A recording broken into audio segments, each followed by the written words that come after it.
Hello students, आज के इस वीडियो में हम लोग मुग़ल साम्राज्य के बारे में पढ़ने जा रहे हैं। इस वीडियो को लास्ट तक देखिएगा। मैंने मुग़ल साम्राज्य के मेन इम्पॉर्टेंट सारा पूरा एक निचोड़ है, समझ लीजिए मुग़ल साम्राज्य का ये वीडियो। इसमें सब कुछ मैंने कवर किया हुआ है, आप लोग उसको अच्छे से देखिएगा और आई होप कि आपके एग्ज़ाम के लिए बहुत ही यूज़फुल होने वाला है। ठीक है, एक इम्पॉर्टेंट टॉपिक है। तो चलिए हम लोग स्टार्ट करते हैं। मुग़ल साम्राज्य का सब मोस्ट एस्टिमेटेड टाइम पीरियड माना जाता है 1526 से लेकर 1857 तक।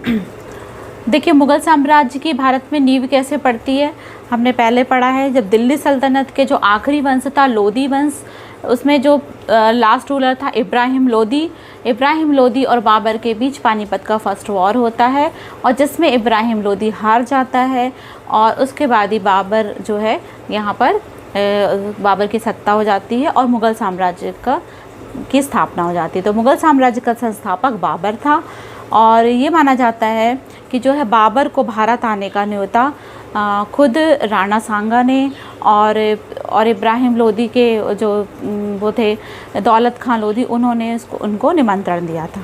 ठीक है, तो चलिए स्टार्ट करते हैं। तो मुग़ल साम्राज्य 1526 से लेकर 1857 लगभग 330 वर्षों तक इन्होंने राज किया। इसका जो फर्स्ट रूलर था वो था बाबर का टाइम पीरियड माना जाता है 1526 से लेकर 30, 4 साल था। बाबर के बाद हुमायूं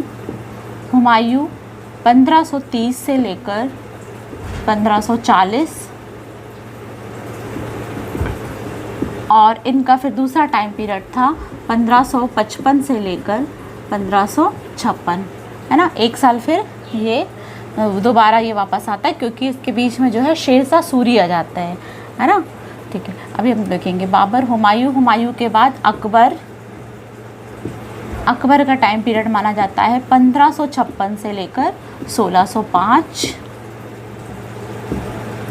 अकबर के बाद थे जहांगीर, ये थे 1605 से लेकर 1627 ईस्वी तक। फिर शाहजहां का टाइम पीरियड है 1627 से लेकर 1658 तक इन्होंने राज किया। और उसके बाद है औरंगज़ेब, इनका टाइम पीरियड है 1658 से लेकर 1707 ईस्वी तक। ठीक, तो ये आप प्री मुगल पढ़ेंगे। तो औरंगज़ेब के बाद आया बहादुर शाह फर्स्ट आए, फिर जहांदर शाह, फर्रुख शियार, ये सब है वो 1707 से लेकर फिर 1857 की क्रांति तक वो लेटर मुगल्स में आएंगे। लेकिन ज़्यादातर जो आपके एग्ज़ाम्स में हैं वो यहाँ औरंगज़ेब तक के ज़्यादा क्वेश्चंस आते हैं, तो पहले हम इनको कवर करते हैं। ठीक है, और ये देखेंगे जो आखिरी मुगल रूलर है वो भी बहुत इंपॉर्टेंट है। फर्स्ट मुगल तो ठीक है, बाबर जो था भारत में मुग़ल साम्राज्य का संस्थापक बाबर था और जो आखिरी मुग़ल रूलर थे बहादुर शाह ज़फ़र सेकंड, इनको ज़फ़र की उपाधि दी गई थी, बहादुर शाह सेकंड वो आखिरी रूलर था। और इन्होंने जो है बहादुर शाह सेकंड ने 1857 की क्रांति में भाग लिया था और भारत से इन्होंने अगुवाई करी थी, है ना। और आपने सुना ही होगा कि जो है इन्होंने अंग्रेज़ों की अधीनता स्वीकार नहीं करी थी और इसके लिए बहुत बड़ी कीमत चुकानी पड़ी थी बहादुर शाह ज़फ़र को। इनके 4 बेटों का कत्ल करके और उनका जो है सिर को काट के कलम करके तश्तरी में उनके सामने पेश किया था। सोचिए इतना बड़ा दुख, से बड़ा दुख क्या हो सकता है। तो इस तरह से ये इन्होंने 1857 की क्रांति में पार्ट किया था। ठीक, तो वो बहादुर शाह ज़फ़र उस लोग सेकंड पार्ट में देखेंगे। अब हम लोग ये मेन जो है इनके बारे में देख लेते हैं। तो बाबर मुग़ल साम्राज्य का संस्थापक है, फाउंडर है। बाबर के बारे में देख लेते हैं। बाबर ये 1526 से लेकर 30 तक थे। देखिए इनका 1526 से लेकर 30 तक था। इस 4 साल के काल में इसके 4 साल युद्ध में बीते और चारों युद्धों को ये जीता है और 1530 में इसकी मृत्यु हो जाती है। ठीक है, और बाबर का जो पहला युद्ध था सबसे इम्पॉर्टेंट 1526 में वो होता है पानीपत का फर्स्ट वॉर ऑफ पानीपत। ठीक है, तो पानीपत का प्रथम युद्ध हुआ था, किसके बीच हुआ था, ये बाबर और इब्राहिम लोदी, बाबर और इब्राहिम लोदी, जिसमें बाबर जीत जाता है और भारत में मुगल साम्राज्य की नींव पड़ती है। पानीपत का प्रथम युद्ध 1527 में, इसके लगातार युद्ध हैं, बहुत आसान याद करना। 1527 में होता है खानवा का युद्ध, ये है बाबर और राणा सांगा, वही राणा सांगा जो इनको यहाँ आने का निमंत्रण देता है। 1528 में फिर युद्ध होता है, इसको बोला जाता है चंदेरी का युद्ध।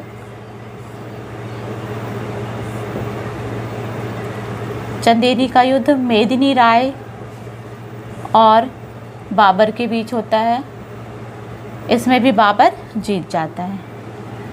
1529 में 1539 में लास्ट युद्ध था घाघरा का युद्ध, और इसमें जो है अफ़गान और बाबर के बीच में होता है, और इसमें भी जो है बाबर जीत जाता है। ठीक है, तो ये इनके 4 युद्ध थे, चारों युद्ध बाबर जीत जाता है और 1530 में इनकी मृत्यु हो जाती है।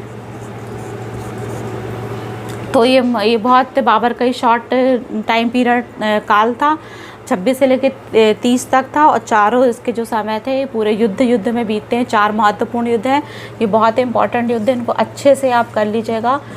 1526 में पानीपत का फर्स्ट वॉर, जिसमें कि भारत में मुगल साम्राज्य की नींव पड़ती है। 1527 में 1527 में खानवा का युद्ध, जो कि राणा सांगा और बाबर के बीच में होता है। 1528 में चंदेरी का युद्ध है, जो कि मेदिनी राय और बाबर के बीच में होता है। और 1529 में घाघरा का युद्ध, ठीक है, जो कि अफ़गान और बाबर के बीच में होता है। और चारों के चारों युद्ध जो है बाबर जीतता है। ठीक, ये महत्वपूर्ण युद्ध थे। लेकिन जो इसका अब बाबर का अगर पहला युद्ध पूछा जाए तो वो था 1519 में। 1519 में यूसुफ जई जातियों के विरुद्ध हुआ था, तो पहला युद्ध ये था। और ये भी इसलिए भी थोड़ा इम्पॉर्टेंट है क्योंकि बाबर ने सबसे पहले तोप खाने का प्रयोग किया था अपने युद्ध में। जो भारत में सबसे पहले तोप खाने का प्रयोग इसने बाबर ने किया था। ठीक है, और यही इसकी जो है टेक्निक थी, इसकी वजह से वो सारे युद्ध जीत जाता था। अब बाबर के बारे में थोड़ा बायोग्राफी देख लेते हैं। देखिए, तो बाबर का जन्म 14 फरवरी 1438 में फरगना में हुआ था। कहाँ पर? फरगना में हुआ था। पिता की तरफ से ये तैमूर वंशज का था और माता की तरफ से ये मंगोल या चंगेज़ का वंशज था। माता का नाम था कुतुबुल निगार खानम। बाबर की जो महत्वपूर्ण रचना थी, बहुत एग्ज़ाम में आती है कि तुझके बाबरी किसने लिखी? तुझके बाबरी, ठीक है, जो कि तुझके बाबरी या बाबर नामा। तो इन्होंने बाबर ने खुद अपनी ऑटोबायोग्राफी जो है तुर्की भाषा में, बाबर नामा क्या था, देखिए ये थोड़ा समझ लीजिएगा कि ये तुर्की भाषा में बाबर नामा लिखा था खुद बाबर ने, और इसका जो है फ़ारसी में जो अनुवाद कराया था तुझके बाबरी में, वो करवाया था अब्दुल रहीम खाना ने। ठीक है, इसका फ़ारसी में अनुवाद कराया था अब्दुल रहीम खाना ने। इम्पॉर्टेंट है कि बाबर का मकबरा कहाँ है, तो बाबर का मकबरा है काबुल में। ठीक है, पहले इनकी जो मृत्यु हुई थी आगरा में हुई थी, बाद में इनका जो मकबरा है वो आगरा से काबुल को स्थानांतरित करवाया गया। और ये इम्पॉर्टेंट है, देखिए इनके मकबरे बहुत इम्पॉर्टेंट, ये भी पूछ सकता है कि जो है इनके मकबरे को किसने ट्रांसफ़र कराया था, तो अकबर ने आगरा से काबुल बाबर का मकबरा स्थानांतरित कराया था। तो इनके मकबरे बहुत इंपॉर्टेंट है कि जन्म का तो इतना नहीं पूछा जाता है, लेकिन मकबरे पूछ लेता है कि कहाँ पर क्या मकबरा है। ठीक है, तो बाबर का मकबरा कहाँ पर है? काबुल में। हुमायूं का मकबरा दिल्ली में। हुमायूं का मकबरा जो कि बहुत ही खूबसूरत इमारत है ना, जो कि अकबर ने बनाई है। सबसे पहले सफ़ेद संगमरमर का उपयोग इसी में हुआ है। अकबर का मकबरा ये है सिकंदरा में। सिकंदरा जो कि आगरा के पास है, आगरा से कुछ किलोमीटर दूर है सिकंदरा। जहांगीर का मकबरा है लाहौर। शाहजहां का मकबरा है आगरा में। और औरंगज़ेब का मकबरा है औरंगाबाद में, औरंगाबाद महाराष्ट्र में। ठीक है, और ये सारे मकबरे इंपॉर्टेंट है। फिर देख लो, बाबर का मकबरा काबुल में, हुमायूं का मकबरा दिल्ली में, अकबर का मकबरा सिकंदरा में, जहांगीर का मकबरा लाहौर में, शाहजहां का मकबरा आगरा में, और औरंगज़ेब का मकबरा औरंगाबाद महाराष्ट्र में। अच्छा, ये मैं इसको सर्कल कर रही हूँ कि जो जहांगीर का मकबरा है वो लाहौर में है। मतलब सभी जितने भी मुगल्स हैं सबके भारत में है, लेकिन जो तीन मुगल्स हैं उनके जो मकबरे भारत के बाहर में हैं। यहाँ मैं अलग से लिख दे रही हूँ किसके किसके। जहांगीर का मकबरा ये लाहौर में है, और बाबर का मकबरा ये काबुल में है, और लास्ट मुग़ल रूलर जो थे बहादुर शाह ज़फ़र, बहादुर शाह ज़फ़र, इनका रंगून में है। इनका रंगून में इसलिए है क्योंकि अंग्रेज़ों ने इनको बंदी बना दिया था, है ना, रंगून की जेल में डाल दिया था, और वहीं इनकी मृत्यु हो जाती है। देखिए, बाबर के 4 पुत्र थे, ये देख लेंगे थोड़ा सा। बाबर के 4 पुत्र थे, कामरान, अस्कारी, हिंदाल और हुमायूं। ठीक है, तो कामरान, अस्कारी, हिंदाल और हुमायूं। बाबर की जब मृत्यु हुई तो उसने हुमायूं को राज्याभिषेक राजा के लिए चुना, लेकिन उसने बोला था कि वो अपने भाइयों को बराबर बराबर हिस्सा दे और अपना जो है वो कोई बराबर भागों में साम्राज्य को बांटे। और हुमायूं यहाँ पे ऑनेस्टली दिखाता, ऑनेस्ट होता है। नहीं तो पहले में ऐसा होता था कि उसके लिए सिंहासन के लिए या ज़मीन जायदाद के लिए भाई भाई का दुश्मन था, लेकिन हुमायूं ने ऐसा नहीं किया। उसने अपने पिता के निर्देश के अनुसार उसने जो है पूरा जो है साम्राज्य को अपने भाइयों में बराबर बराबर भागों में बांटा। यहाँ पे इसकी ये ईमानदारी देखी गई है। ठीक है, तो ये कभी कभी नाम पूछ लेते हैं, इसलिए मैंने लिख दिया है कि हुमायूं के 3 भाई थे। इनके कहने के अनुसार उसने कामरान, अस्कारी और हिंदाल को साम्राज्य जो है उसने बांटा। ठीक, हुमायूं का जो प्रमुख शत्रु माना जाता है शेरशाह सूरी। वो कैसे? क्योंकि हुमायूं जो है पहले 1530 से लेकर 1540 तक इसने शासन किया। बीच में जो है 15 साल तक के 40 से लेकर 55 तक बीच में शेरशाह सूरी आ जाता है, वो जीत जाता है। और यहाँ पर जो है कि मतलब ये युद्ध हुए थे एक्चुअली। ठीक है, थोड़ा सा मैं यहाँ पे बता देती हूँ कि 1539 और 1540 में ये 2 युद्ध बहुत इंपॉर्टेंट है, याद करेंगे। 1539 में ये हुआ था चौसा का युद्ध, और 1540 में हुआ था कन्नौज या बिलग्राम का युद्ध। ये एग्ज़ाम में क्वेश्चन पूछ लिया जाता है कि किस युद्ध के बाद, है ना, ये पूछा जाता है कि किस युद्ध के बाद जो है हुमायूं को हार का सामना करना पड़ता है शेरशाह सूरी के हाथ, और निर्वासन। तो देखिए, दोनों युद्ध में जो है हुमायूं हारता है। चौसा का युद्ध ये जो हुआ था शेरशाह सूरी और हुमायूं के बीच हुआ था, जिसमें कि शेरशाह सूरी जीत जाता है और हुमायूं हार जाता है। और 1540 में जो हुआ था कन्नौज का युद्ध, 1540 में कन्नौज या बिलग्राम का युद्ध हुआ था, जिसमें भी शेरशाह सूरी जो है जीत जाता है और हुमायूं बुरी तरह हार जाता है, और जिसकी वजह से उसे भारत छोड़कर जाना पड़ता है। इस दौरान वो ईरान जाता है, ईरान के शाह का यहाँ रहता है। फिर इसके जो है अमरकोट चला जाता है, वहाँ पे इसके जो फ्रेंड थे समझ लीजिए राणा वीर साल के महल में रहता है। तो ये निर्वासन की ज़िंदगी जीता है, करीब 15 साल तक ये ऐसा भटकता है। उसके बाद वापस जो है बैरम खां की मदद से वापस जो है 1555 में ये भारत पे आ जाता है हुमायूं। ठीक है, तो ये है 1555 में वापस ये आ जाता है और एक ही साल ये यहाँ पर राज कर पाता है इसका, क्योंकि उसके एक साल बाद 1556 में इसकी मृत्यु हो जाती है हुमायूं की। ठीक है, देखिए हिस्ट्री बहुत इंटरेस्टिंग है। अगर आप इसको कहानी के फॉर्म में, अगर क्यूरियोसिटी के फॉर्म में पढ़ेंगे इसको तो आपको अच्छा लगेगा, है ना, कि इसके बाद क्या हुआ, कौन कैसे बना, थोड़ा इसमें क्यूरियोसिटी लानी पड़ेगी, नहीं तो ये सब्जेक्ट बोरिंग लगेगा अगर आप इसको इंटरेस्ट से नहीं पढ़ेंगे।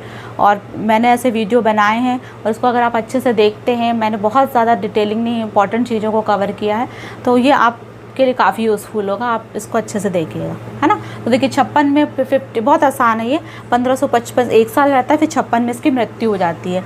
अब इसकी मृत्यु का कारण माना जाता है दीन पना। एक और चीज़ है कि इम्पॉर्टेंट है, दीन पना जो बहुत बड़ी लाइब्रेरी थी, पुस्तकालय थी, उसकी स्थापना खुद इसने करी थी। किसने? हुमायूं ने खुद बनाया था, दीन पना लाइब्रेरी की स्थापना करी थी। और इसकी जो कहते हैं कि सीढ़ियों से लुढ़कने के कारण, इसी की सीढ़ियों से गिरने के कारण हुमायूं की 1556 में मृत्यु हो जाती है। ठीक है, तो ये है। और एक चीज़ और इम्पॉर्टेंट है हुमायूं के बारे में कि हुमायूं नामा, ठीक है, हुमायूं नामा, देखिए इसे बाबर नामा, हुमायूं नामा और अकबर नामा, ये तीन चीज़ें हैं जिनको आप याद रखेंगे। तो हुमायूं नामा बहुत इंपॉर्टेंट, बहुत एग्जाम में आता है कि हुमायूं नामा की रचना किसने की थी। तो हुमायूं की नामा की रचना खुद हुमायूं ने नहीं करी थी, इसकी बहुत फेमस बहन थी, क्या नाम था? गुलबदन बेगम, है ना, गुलबदन बेगम, इसने ये इसकी जो है हुमायूं नामा की रचना करी थी। ठीक है, तो बहुत इंपॉर्टेंट है। देखिए जैसे मैं अभी बात बताई कि बाबर नामा बाबर ने बनाया, हुमायूं नामा उसकी बहन गुलबदन बेगम ने, अकबर नामा भी आएगा, अकबर नामा किसने लिखा? या आईने अकबरी किसने लिखा? अबुल फजल ने। ठीक है, तो इस तरह से आप लोगों को ध्यान रखना है कि ये जो चीज़ें बता रही हूँ ये सारी इंपॉर्टेंट चीज़ें मैं बता रही हूँ। देखो 1539 और 1540 को याद रख लेना अच्छे से। 1539 में चौसा का युद्ध हुआ था। 1540 में, थोड़ा रिपीट कर लेते हैं, हुमायूं के काल को 1500 हम लोग 2 पार्ट में डिवाइड कर देते हैं, 1530 से 1540 और 1555 से लेकर 56 तक। ठीक है, इसके बीच में शेरशाह सूरी आ जाता है। 1539 में चौसा का युद्ध होता है, 1539 में चौसा का युद्ध होता है जिसमें शेरशाह सूरी और हुमायूं के बीच में होता है, शेरशाह सूरी जीत जाता है। 1540 में कन्नौज या बिलग्राम का युद्ध होता है जिसमें कि जो है शेरशाह सूरी जीत जाता है और हुमायूं को बाहर जाने के लिए विवश कर देता है। फिर 1555 और 56 में वापस जो है यहाँ पे एक युद्ध हुआ था, इसको बोलते हैं सरहिंद का युद्ध। सरहिंद का युद्ध 1555 में हुआ था, 1555 में हुआ था। और इस युद्ध के बाद वापस जो है हुमायूं भारत आता है। ठीक है, 1500, और इसके 1 साल ही रहता है और 1 साल बाद इसकी मृत्यु हो जाती है। दीन पनाह की सीढ़ियों से गिरने के कारण इसकी मृत्यु हो जाती है, जो कि इसने खुद बनाई थी, एक बहुत बड़ी लाइब्रेरी थी। और बाद में जो है शेरशाह सूरी इसको बाद में तोड़कर एक किला बना लेता है, इसको बोलते हैं दिल्ली का पुराना किला। ठीक है, ये और हुमायूं नामा की रचना करी थी गुलबदन बेगम ने। ठीक है, तो ये था हुमायूं के बारे में जानकारी। अगर हुमायूं के बीच में शेरशाह सूरी आते हैं तो बहुत शॉर्ट में मैं आपको शेरशाह सूरी के बारे में बता दे रही हूँ। शेरशाह सूरी मुग़ल साम्राज्य के नहीं थे, एक अलग वंश थे, लेकिन वो बीच में आए हैं, इसलिए मैं थोड़ा सा इनके बारे में बता दे रही हूँ। तो अगर आपसे पूछा जाए सूरी वंश के संस्थापक कौन थे, तो सूरी वंश के संस्थापक थे शेरशाह सूरी, है ना। और ये इनके चीज़ें जो बहुत इंपॉर्टेंट चीज़ें आती हैं, 2-3 चीज़ें आप देख लीजिए, कम से कम ये 5 पॉइंट तो आप रट ही लेना शेरशाह सूरी। ठीक है, तो शेरशाह जो सूरी था वो क्या कहते हैं, बहुत ही मतलब आप ये माने जाएंगे कि बहादुर माना गया है। और इसको जो शेर ऐसा नाम इसलिए लग गया, शेरशाह इसलिए रख दिया गया क्योंकि जो है अफ़गान के जो सुल्तान थे, इन्होंने देखा था कि ये एक शेर जा रहा था और जंगल में एक शेर मिला और बचपन में इन्होंने शेर को एक ही बार में उसको ख़त्म कर दिया था। तो वहाँ के अफ़गान ने प्रसन्न होकर उसका नाम रख दिया था शेरशाह सूरी। ठीक है, तो ये सूरी वंश था। इसने युद्ध मैंने बता दिया कि जो है चौसा के युद्ध में हुमायूं को पराजित करके भारत में जो है सूरी वंश की स्थापना करता है। अब इसकी इंपॉर्टेंट चीज़ें क्या आती हैं एग्ज़ाम में वो देख लेते हैं। जैसे MPPSC की प्रीवियस पेपर में आया था कि शेरशाह सूरी के बेटे का नाम क्या था, तो इसके बेटे का नाम था इस्लाम शाह। दूसरा GT रोड, है ना, सुना ही होगा GT road, very important, grand trunk road, ये बनवाई थी शेरशाह सूरी ने। ठीक है। तीसरी चीज़ आती है कि मलिक मोहम्मद जायसी। मलिक मोहम्मद जायसी किसके दरबार में कवि थे? तो मलिक मोहम्मद जायसी शेरशाह सूरी के दरबार में कवि थे, और जिन्होंने क्या किसकी रचना करी थी? पद्मावत की। ठीक है। जो बहुत मतलब ये आप देख सकते हैं, पद्मावत ग्रंथ की रचना करी थी, जिसमें रानी पद्मावती की खूबसूरती के बारे में बताया गया है और अलाउद्दीन खिलजी, इन दोनों के बारे में बताया गया है। और ये एक मूवी भी बनी है पद्मावत करके, है ना। तो ये आप देख लेना, ऐतिहासिक मूवी देखनी चाहिए, इससे आपको जानकारी मिलती है। जैसे पद्मावत, जोधा अकबर, इस टाइप की मूवी देखेंगे तो आपको विद पिक्चर जो है ये विजुअल से आपको और अच्छा समझ में आएगा। ठीक। तो मलिक मोहम्मद जायसी जो है ये शेरशाह सूरी के वंश के जो है प्रसिद्ध कवि थे, और इन्होंने क्या करी, रचना करी थी? पद्मावत की। विद्वान और कवि थे और पद्मावत की रचना करी। ठीक। और शेरशाह सूरी के बारे में फेमस है कि जो है डाक प्रथा का प्रचलन डाक प्रथा का प्रचलन जो किया था वो शेरशाह सूरी के समय में हुआ था। और एक जो बहुत कॉमन क्वेश्चन है, पहले तो बहुत आता था, सासाराम। क्या है सासाराम? सासाराम जो कि बिहार में है। सासाराम बिहार में झील के बीच में इनका बहुत खूबसूरत क्या है? मकबरा है। ठीक है। शेरशाह सूरी का मकबरा है सासाराम, बिहार में, झीलों के बीच में है।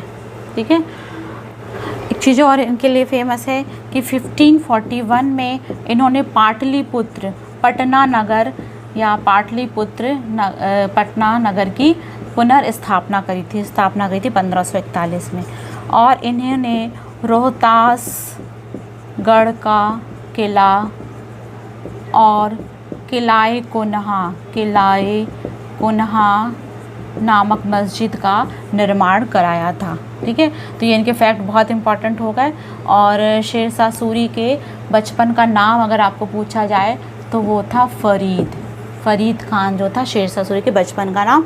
और शेर की जब मृत्यु वो कर देते हैं शिकार करने के बाद, इनका नाम जो है अफ़गान, वहाँ के अफ़गान रख देते हैं इसका शेरशाह सूरी। इनके बचपन का नाम फरीद था। एक बार फिर से रिवाइज कर ले रही हूँ, फटाफट देख लेते हैं।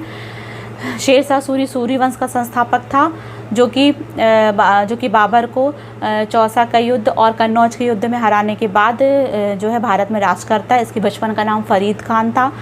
इसके बेटे का नाम इस्लाम शाह था। और जो है शेरशाह सूरी ने ग्रैंड ट्रंक रोड बनवाई। और इसके समय में जो प्रसिद्ध जो इतिहासकार कवि थे वो थे मलिक मोहम्मद जायसी। इन्होंने पद्मावत की रचना करी। इन्होंने शेरशाह सूरी ने डाक प्रथा की शुरुआत करी। और इनका जो है मकबरा जो है सासाराम बिहार में है। और इनके जो है इन्होंने पाटलिपुत्र को 1541 में इसकी स्थापना करी। और इन्होंने रोहतासगढ़ का किला और किलाए कोन्हा नामक जो है प्रसिद्ध इमारतें, और ये है मस्जिद का, किलाए कोन्हा एक मस्जिद है, इसका निर्माण कराया। ठीक है। तो ये शेरशाह सूरी के बारे में है। और ग्रैंड ट्रंक रोड तो बहुत इंपॉर्टेंट है।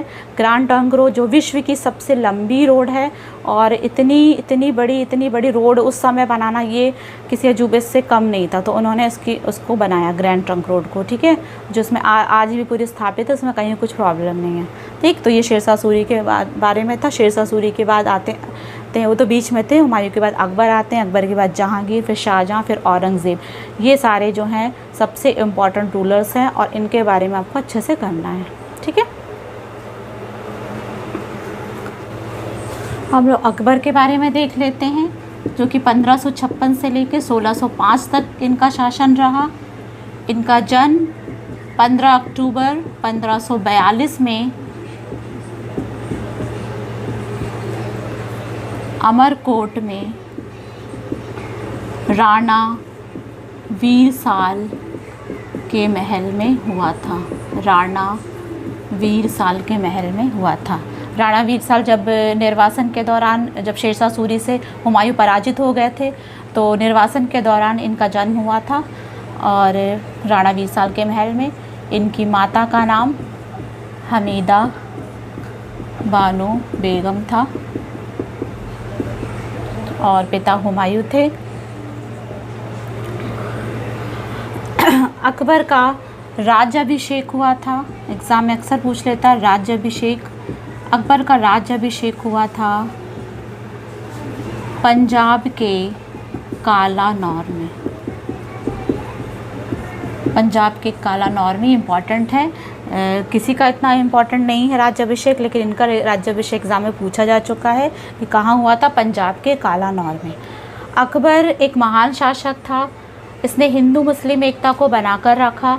इसके जो काल में है हिंदू मुस्लिम एकता का सर्वोच्च जो है उदाहरण देखने को मिलता है, और इस वजह से इसके काल को हिंदी साहित्य का स्वर्ण काल बोला गया है। हिंदी साहित्य का स्वर्ण काल।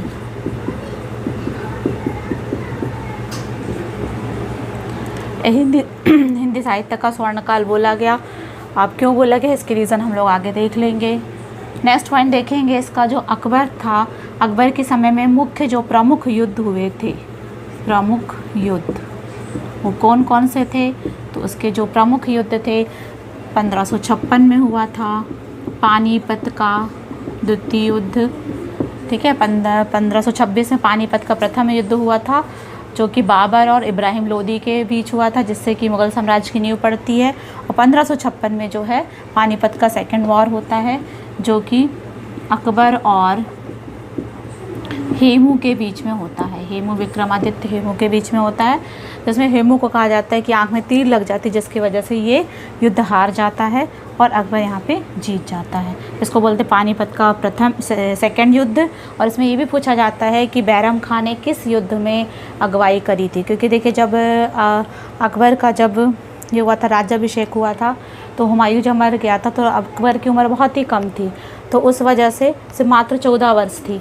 तो इसकी वजह से जो है अकबर के जो है युद्ध में जो अगुवाई करी थी वो करी थी बैरम खान ने। बैरम खान, ठीक है। और बैरम खान जो है अकबर का ये संरक्षक भी रहा है। 1556 से लेकर 60 तक ये अकबर का संरक्षक रहा है। ठीक, और ये है जो अकबर का संरक्षक रहा है, लेकिन बाद में ये माना जाता है कि कुछ जो इन लोगों का माहम अनगा और इनके कुछ जो एक ग्रुप था उनके भड़काने की वजह से बैरम खां से थोड़ा अकबर वो हो गया था, और उसने आखिरी में उनको फिर बोला था कि आप ऐसा करिए, हज करने चले जाइए। फिर ये हज करने चले जाते हैं और वहाँ पर फिर रास्ते में कोई इनकी हत्या कर देता है। ठीक है, तो ये यहाँ से यहाँ तक इनका संरक्षक रहा है, ये ध्यान रखेंगे। और जब बैरम खां का बहुत बड़ा रोल रहा है, जब अकबर ने राज्याभिषेक किया था तो हुमायूं की मृत्यु को दूसरे राजाओं से छुपाकर इनका चुपचाप से राज्याभिषेक कराया था, और इनका जो है इनके पालन पोषण में इनका बहुत वो था, हाथ था। दूसरा प्रमुख युद्ध था 1576 में हुआ था, जिसको बोला जाता है हल्दी घाटी का युद्ध। हल्दी घाटी का युद्ध ये हुआ था महाराणा प्रताप और अकबर के बीच। महाराणा प्रताप और अकबर के बीच, इसमें भी जो है अकबर जीत जाते हैं। तो ये हल्दी घाटी का युद्ध ये बहुत इंपॉर्टेंट युद्ध है। दो युद्ध थे इनके इंपॉर्टेंट, पानीपत का सेकंड वॉर 1556 और हल्दी घाटी का युद्ध 1576। और इसमें जो सेना की अगुवाई करी थी सेनापति मान सिंह ने। ठीक है, सेनापति मान सिंह ने जो है इस युद्ध में अगुवाई करी थी, क्योंकि उससे बैरम खां की मृत्यु हो जाती है 1560 में। अब इनके जो है मान सिंह, अकबर, बैरम खां, ये सब जो है इनके प्रमुख 9 रतन थे, है ना। इनके जो दरबार में 9 जेम्स थे, प्रमुख 9 रतन थे, उसको हम लोग देख लेते हैं। जो सबसे पहले इनके जो 9 जेम्स थे, 9 रतन, सबसे पहले आते हैं बीरबल, जो कि इनके बीरबल और अकबर की चतुराई के किस्से बहुत ज़्यादा फेमस हैं। और इन्होंने जो है अपने इनका जो है बहुत, इन दोनों की किस्से बहुत ज़्यादा फेमस है। बहुत ज़्यादा चतुर और शिक्षित व्यक्ति थे बीरबल। तो बीरबल का जो रियल नेम पूछा जाता है वो था महेश दास। कई बार एग्ज़ाम में आया है कि इसका रियल नेम क्या था, महेश दास। दूसरे थे तानसेन, जो अकबर के दरबारी कवि थे। इनका रियल नेम भी पूछा जाता है एग्ज़ाम में। इनका रियल नेम था आत्माराम पांडुरंग। आत्माराम पांडुरंग, ये इनका रियल नेम था। ये दरबारी कवि थे, इनके 9 जेम्स में से 9 रत्नों में से एक थे तानसेन। बीरबल तानसेन के रियल नेम भी याद कर लीजिएगा। तीसरा टोडरमल, ये प्रमुख थे जो कि दहसाला बंदोबस्त, स्थायी बंदोबस्त के जनक माने जाते हैं। टोडरमल भू राजस्व व्यवस्था ये सब कार्य ये देखते थे। इस तरह से इनके फाइनेंस मिनिस्टर थे। चौथा अबुल फजल, वेरी इंपॉर्टेंट पर्सन अबुल फजल, जिन्होंने आईन अकबरी लिखी है या अकबरनामा या आईन अकबरी लिखा है इन्होंने। ये एग्ज़ाम में आता है कि आईन अकबरी किसने लिखा है, तो वो लिखा है अबुल फजल ने। पाँचवा फैज़ी। छठवां अब्दुल रहीम खाने खाना। सातवां मुल्ला दो प्याज़ा। आठवां मान सिंह और नौवां हकीम हुकाम। ये इनके प्रमुख नौरत्न थे। मान सिंह जो कि सेनापति थे, मुल्ला दो प्याज़ा जिन्हें प्याज बहुत पसंद थी, और अब्दुल रहीम खान इनको विशेष महत्व दिया था। ये अबुल फजल के बेटे थे। तो इस तरह से इनके 9 जेम्स हैं। बीरबल, तानसेन, टोडरमल, अबुल फजल, फैज़ी, अब्दुल रहीम खाने खाना, मुल्ला दो प्याज़ा, मान सिंह और हकीम हुकाम, ये इनके प्रमुख नौरत्न थे। और इनके जो है दरबार में न केवल मुस्लिम बल्कि हिंदुओं को भी इन्होंने बराबर का हक दिया था, और इनके जो है 9 जेम्स में हिंदू ज़्यादा थे। और इनके जो है राजपूतों से भी बहुत अच्छे संबंध थे। आपको पता ही होगा कि रानी जोधाबाई, जो कि अभी फिल्म भी बनी थी जोधा अकबर, उसको देखिएगा, काफ़ी अच्छा उसमें आपको और अच्छा समझ में आ जाएगा। तो इनके जो विवाह संबंध थे राजपूत घरानों से भी थे। जोधाबाई से इन्होंने शादी करी थी, और इस तरह से इन्होंने इसके लिए पंच महल और जोधाबाई का महल जो कि फ़तेहपुर सीकरी में है वो बनवाया था। अकबर ने स्थापत्य कला में भी काफ़ी चीज़ें बनवाई थी। जो एक बहुत बड़ा नमूना है स्थापत्य कला का, हुमायूं का मकबरा, वो भी अकबर ने बनाया था, जो कि बहुत ही खूबसूरत था। और सबसे पहले जो सफ़ेद संगमरमर का यूज़ किया गया था वो इसमें ही यूज़ किया गया था, हुमायूं के मकबरे में। ठीक है, अब देख ले रहे हैं कि हम इसको हिंदी साहित्य का स्वर्णकाल क्यों कहा जा रहा है। हिंदी साहित्य का स्वर्णकाल अकबर के काल को इसलिए कहा जा रहा है क्योंकि इन्होंने न केवल फ़ारसी ग्रंथ बल्कि हिंदू ग्रंथ और की आदि की रचना करवाई, और जो इनके दरबार में है एक अनुवाद विभाग की स्थापना करवाई थी। अनुवाद विभाग की स्थापना। ठीक है, ये सारे IMP पॉइंट्स हैं। IMP पॉइंट्स आप देखेंगे, इससे कुछ ना कुछ क्वेश्चन आता है। सबसे ज़्यादा क्वेश्चन जो आते हैं मुग़ल साम्राज्य में वो अकबर के से आते हैं। जितने भी पॉइंट्स बता रही हूँ प्लीज़ उनको अच्छे से कर ही लेना आप लोग। अकबर और फिर शाहजहाँ किससे ज़्यादा आते हैं। तो एक अनुवाद विभाग की स्थापना करी थी, जिसमें कि इन्होंने जो है रामायण और महाभारत का भी अनुवाद करवाया था। रामायण और महाभारत, भागवत गीता, राज तरंगिणी जो कि कल्हड़, ऐसे वगैरह वगैरह करीब बहुत सारे ग्रंथों का इन्होंने जो है फ़ारसी में अनुवाद कराया था। तो ये इनका ये कहना था कि जो भी इसमें अच्छी जो बातें हैं वो पूरे लोग उसको पढ़ सके, इसलिए इसका इनका फ़ारसी में अनुवाद कराया था। इन्होंने रामायण का करवाया था अनुवाद, उसका था मुंतबखित तवारिख के नाम से रामायण का अनुवाद कराया। महाभारत का रज़्मनामा के नाम से कराया था, और यह भागवत गीता वगैरह और सबका उनका अनुवाद कराया था। तो इसलिए जो है इसके हिंदी साहित्य का स्वर्णकाल कहा जाता है। और न केवल ये, और भी बहुत सारे ग्रंथों का अनुवाद कराया था इन्होंने। फ़ारसी और अरबी और हिंदी और फ़ारसी ऐसा करके डिक्शनरी को भी इन्होंने लिखवाया था अपने काल में। और भी इनके काल में सूरदास, तुलसीदास, ये सब थे जिन्होंने रामचरितमानस, सूरदास ने सूरसागर, है ना, ये सब की रचना भी इनके काल में हुई है, इसलिए इनको कहा जाता है। ठीक है, अब आगे देख लेंगे कि ये जो है न केवल एक चीज़ है, इन्होंने तानसेन को उपाधि दी थी, कविराज की उपाधि दी थी। तानसेन को कविराज की उपाधि से नवाजा था। इबादत खाने का निर्माण कराया था। इबादत खाना एक ऐसा प्लेस होता था जहाँ पर सारे धर्म गुरु लोग आते थे और अपने अपने धर्म की अच्छी बातों को वहाँ शेयर किया जाता था। तो ये ना सिर्फ मुस्लिम धर्म वाले बल्कि जैन, बौद्ध और हिंदू धर्मावलंबी और उनके धर्मगुरु यहाँ पर मीटिंग करते थे। तो इबादत खाने का निर्माण कराया था। इन्होंने दीन इलाही धर्म चलाया, दीन इलाही धर्म चलाया, जो कि सभी धर्मों का एक सम्मिश्रण था। सभी धर्मों की अच्छी बातों को मिलाकर एक अलग धर्म बनाया था। और इस धर्म को क्वेश्चन आता है एग्ज़ाम में, इस धर्म दीन इलाही धर्म को मानने वाला पहला व्यक्ति कौन था? तो वो बीरबल था, पहला और आखिरी व्यक्ति, क्योंकि कुछ लोगों को ये नहीं जमा और दीन इलाही धर्म को बंद करना पड़ा अकबर को, और इबादत खाने को भी बंद करना पड़ा। ठीक है, क्योंकि इनके में हिंदू मुस्लिम का सब सम्मिश्रण था। ये एक ऐसा राजा था अपने काल में जो कि होली को भी मनाता था, अपने दरबार में होली उत्सव को भी मनाता था, और इसलिए इसके जो काल में हिंदू मुस्लिम एकता बहुत अच्छे से दिखाई देती है। और इसके जो है राजपूतानों से भी बहुत अच्छे संबंध थे।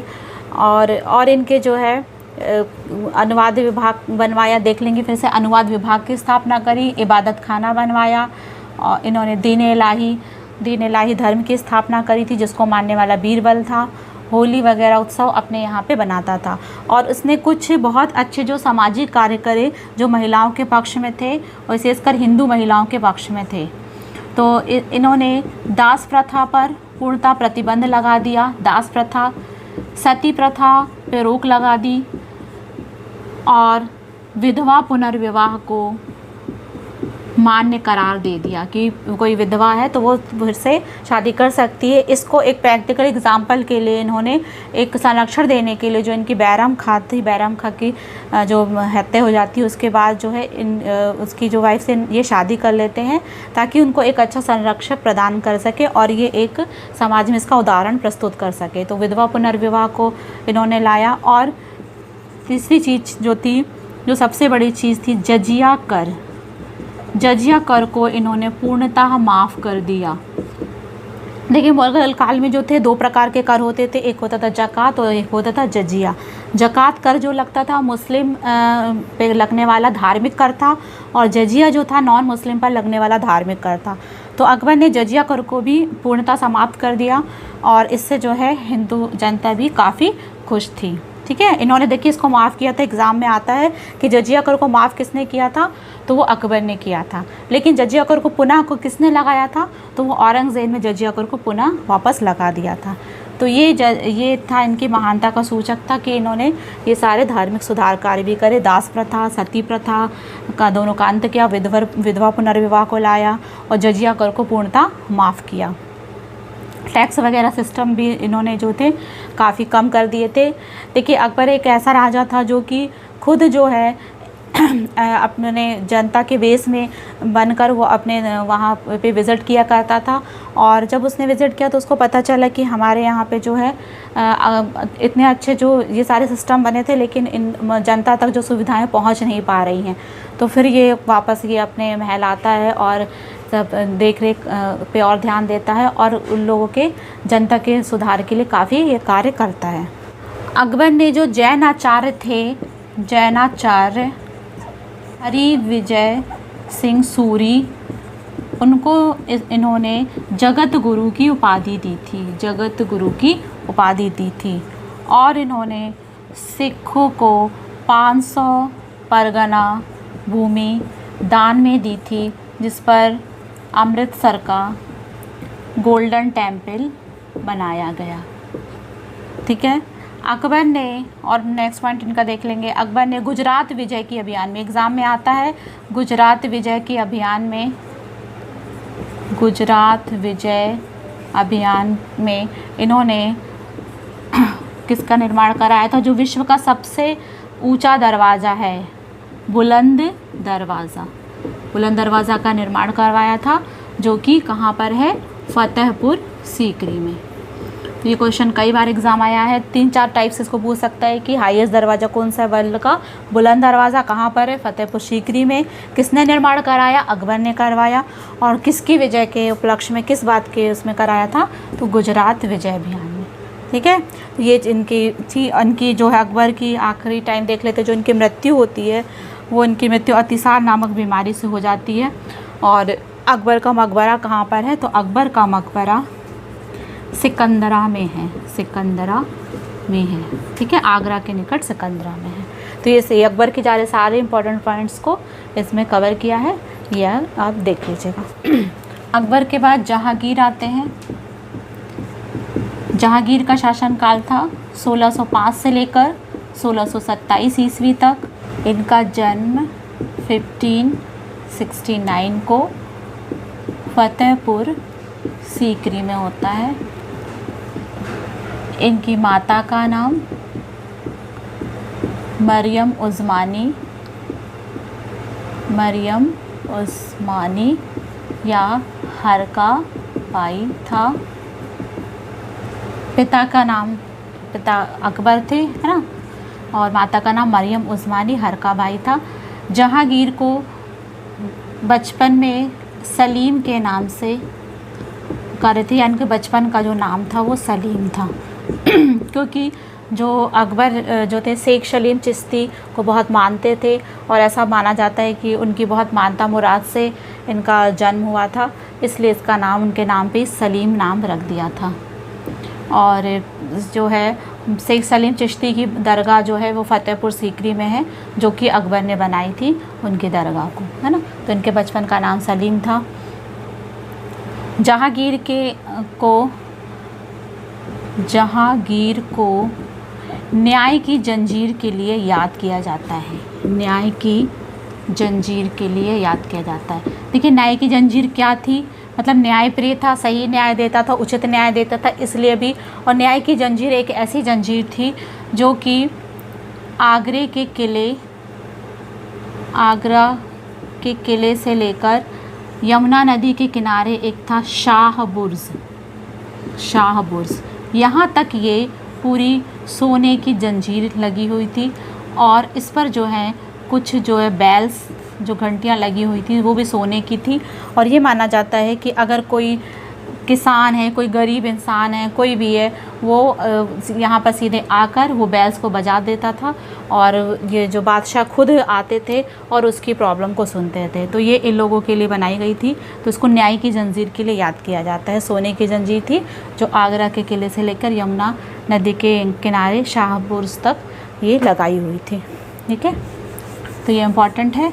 और जहांगीर की चीज़ें और क्या इम्पॉर्टेंट है वो फटाफट देख लेते हैं। जहांगीर के काल को चित्रकला का स्वर्ण काल बोला जाता है चित्रकला का स्वर्ण काल बोला जाता है। इनके प्रमुख चित्रकार थे अब्दुल समद, इनके दरबारी चित्रकार थे जहांगीर के काल में। और चित्रकला का स्वर्ण काल इसलिए बोला जाता है क्योंकि इन्हें चित्रकला को बहुत ज़्यादा बढ़ावा दिया था, और ये खुद भी चित्रकार था, आर्ट का बहुत ज़्यादा कला प्रेमी था। और इनके बारे में ये कहा जाता है कि इन्होंने इनकी जो किताब है तुझके जहांगीरी, जो कि खुद जहांगीर ने लिखी है, इसको स्टार्ट किया था, इम्पॉर्टेंट है ये भी, तुझके जहांगीरी को स्टार्ट किया था जहांगीर ने, और इसको जो है कंप्लीट किया था, पूरा किया था मोतबिंद खान ने, मोतबिंद खान, याद रखेंगे। तो इसमें इन्होंने इस तुझके जहांगीरी में लिखा है कि अगर कोई चित्र है, उस चित्र का आँख किसी ने बनाया है, हाथ किसी ने बनाया है, शरीर किसी ने बनाया है, तो वो उसे बता सकते हैं कि आँख किसने बनाई है, हाथ किसने बनाया है, उसका शरीर किसने बनाया है। मतलब इस तरह से वो चित्रकला का बहुत ज़्यादा प्रेमी था और बहुत ज़्यादा वो उसका ज्ञाता था, इसलिए इसके काल को जो चित्रकला का स्वर्ण काल कहा गया है। जहांगीर के बारे में और कुछ इम्पॉर्टेंट चीज़ें हैं। जो इनकी जो फेमस थी, जो वाइफ थी इनकी नूरजहाँ, ठीक है, जो इन्होंने शादी करी थी नूरजहाँ से, नूरजहाँ। तो ये बहुत इम्पॉर्टेंट रोल लगती है मुग़ल काल में, ये बहुत पावरफुल वुमेन मानी गई है, और इनकी मिल्कियत, इनकी संपत्ति बहुत ज़्यादा थी। और जिसे बोला जाता है कि अंग्रेज़ भी आते थे, अंग्रेज़ की वाइफ्स आती थी तो इनसे काफ़ी जलन करती थी कि इनके पास इतना पावर कैसे है एक फीमेल के पास। तो ये जो है जब नूरजहाँ जो है पावरफुल थी, मतलब ये सारे जो है निर्णयों में पूरा ये जहांगीर का पूरा साथ देती थी और काफ़ी अच्छे निर्णय लेती थी, इसलिए नूरजहाँ को का यहाँ पे बहुत ज़्यादा इम्पॉर्टेंट है। ठीक है, इनके बारे में थोड़ा सा भी हम लोग बात कर लेते हैं, क्योंकि ये जहांगीर की वाइफ थी, इसमें ये इंक्लूड हो जाएगा कि नूरजहाँ से 3-4 क्वेश्चन आते ही आते हैं जो इम्पॉर्टेंट है। नंबर 1 कि नूरजहाँ का रियल नेम क्या था? तो नूरजहाँ का रियल नेम था मेहरुन्निसा। ठीक है, मेहरुन्निसा इनका जो था रियल नेम था।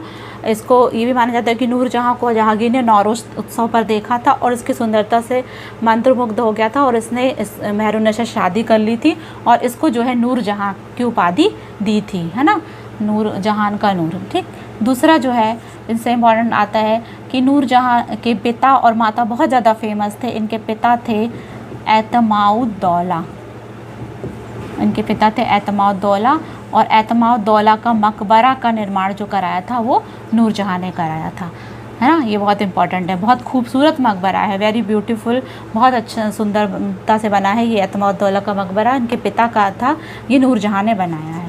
तीसरा, जो इनकी माता भी बहुत फेमस थी, उनका नाम था अस्मत बानो बेगम। ठीक है, तो अस्मत बानो बेगम तो बहुत फेमस वो वुमेन थी। इन्होंने जो है इत्र को खोज निकालने की विधि खोजी थी, मतलब फूलों से इत्र कैसे निकाला जाता है ये विधि को खोजा था। ये क्वेश्चन कई बार आया है, फूलों से इत्र निकालने की विधि को किसने खोजा था? तो अस्मत बानो बेगम ने खोजा था, जो कि नूरजहाँ की माता थी।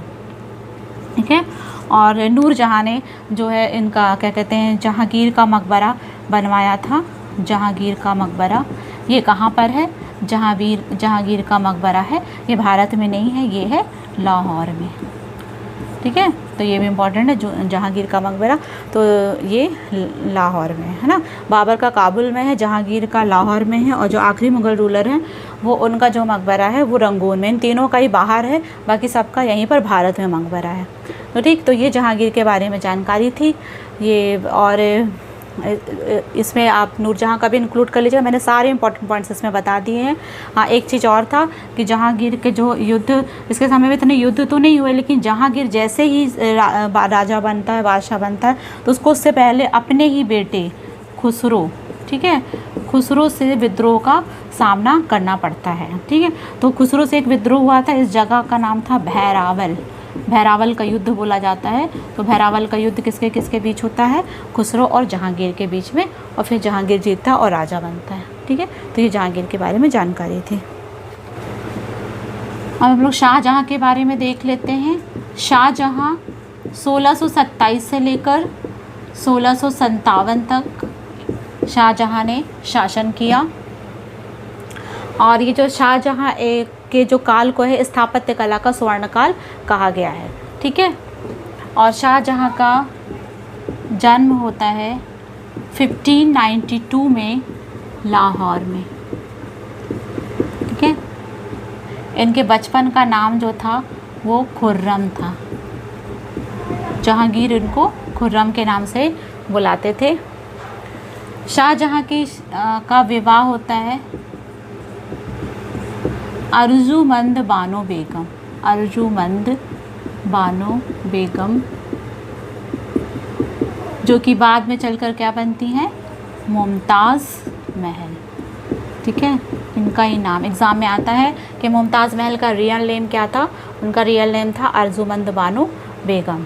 ठीक है, शाहजहाँ की माता का नाम क्या कहते हैं, शाहजहाँ की माता नूरजहाँ थी और पिता जहांगीर थे, है ना, वो लिखने की ज़रूरत नहीं है। उनका विवाह जो होता है अर्जुमंद बानो बेगम, जो कि मुमताज़ महल के नाम से फेमस होती है।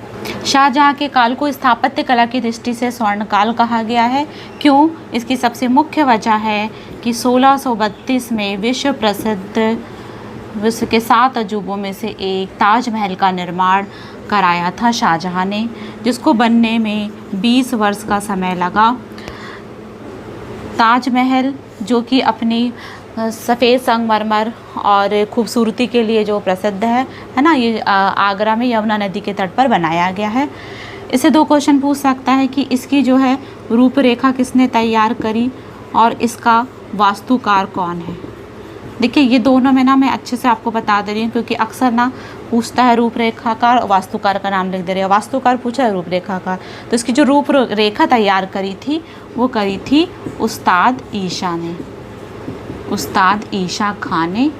और जो ताजमहल का वास्तुकार था, आर्किटेक्टर था, वो था उस्ताद अहमद लाहौरी। ठीक है, उस्ताद अहमद लाहौरी ये इसका वास्तुकार था। ताजमहल अपनी भव्य सुंदरता के लिए प्रसिद्ध था और किसकी याद में बनवाया था? ये बेगम मुमताज़ महल की याद में बनवाया था। और स्थापत्य कला की दृष्टि से स्वर्णकाल क्यों बोला? एक तो पहला रीज़न ये ताजमहल, और भी चीज़ें इन्होंने बनाई थी दिल्ली में, है ना। क्या था? शाहजहां ने अपनी राजधानी को दिल्ली बनाया था, ठीक है, आगरा से दिल्ली स्थानांतरित किया था, इसलिए दिल्ली में इसने बहुत कार्य किया। दिल्ली का लाल किला जो रेड फोर्ट है, जहाँ पे 15 अगस्त और 26 जनवरी में जो होती सलामी होती, वहाँ से प्रधानमंत्री भाषण देते हैं, तो दिल्ली का लाल किला जो है शाहजहां ने बनवाया था। और दिल्ली के लाल किले के अंदर ही होता है ये बोल सकते हैं दीवाने आम और दीवाने खास, ये भी शाहजहां ने बनवाया था। और दिल्ली की मोती मस्जिद का निर्माण, खूबसूरत मस्जिद है ये, इसका निर्माण भी शाहजहां ने करवाया था। लेकिन किसके लिए करवाया था?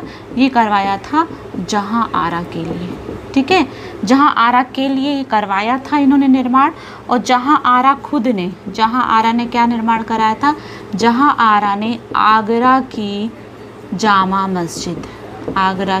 मस्जिद का निर्माण जो है, दिल्ली की जामा मस्जिद नहीं, आगरा की जामा मस्जिद का निर्माण जहां आरा ने करवाया था। ठीक है, देखिए जहां आरा कौन थी? जहां आरा शाहजहां की पुत्री थी, ठीक है, तो शाहजहां को ये बहुत ज़्यादा पसंद थी। और ये भी जहां आरा भी बहुत ज़्यादा पावरफुल और खूबसूरत महिला मानी गई है। इसके जो है हक में काफ़ी मिल्कियत थी, काफ़ी दौलत थी, और इसलिए भी ये फेमस थी, है ना। और एक चीज़ और बता देते हैं कि जो दीवाने आम और दीवाने ख़ास होता है, ये क्या होता है? दीवाने आम और दीवाने ख़ास, मान लीजिए कि रेड फोर्ट बना है, तो रेड फोर्ट में जगह होती थी, एक प्लेस होता था दीवाने आम और दीवाने ख़ास, जहाँ पर आम जनता आकर अपने बातों को सामने रखती थी, अपने प्रॉब्लम्स को सामने रखती थी, शहंशाह के सामने मीटिंग होती थी, उसे दीवाने आम कहा जाता था। और जहाँ पे जिस जगह पे ख़ास लोग में आते थे और वहाँ पर जो है जो भी सभाएं होती थी और प्रॉब्लम रखती थी, उसे दीवाने ख़ास कहा जाता है, ठीक है। जैसे उस पर बैठकर जो तख्ते ताउस पर जो राजा है बैठकर इस पर अपनी जो है लोगों की जनता की परेशानियों को सुनते थे। तो दीवाने आम दीवाने ख़ास आपको हर जगह मिलेगा, चाहे वो दिल्ली का लाल किला, चाहे वो आगरा का किला हो, चाहे वो फतेहपुर सीकरी का किला हो, ठीक है। तो ये भी ध्यान रखेंगे। और एक और चीज़ है कि यहाँ पे जो था विश्व प्रसिद्ध कोहिनूर हीरा, ठीक है, कोहिनूर हीरा विश्व प्रसिद्ध था। ये शाहजहां के काल में मुग़ल साम्राज्य में आया। और तो कोहिनूर हीरा किसके काल में आया? तो शाहजहां के काल में। थोड़ा सा इसके बारे में बता दे रही हूँ। और शाहजहां को किसने दिया था? मीर जुमला ने भेंट में दिया था शाहजहां को।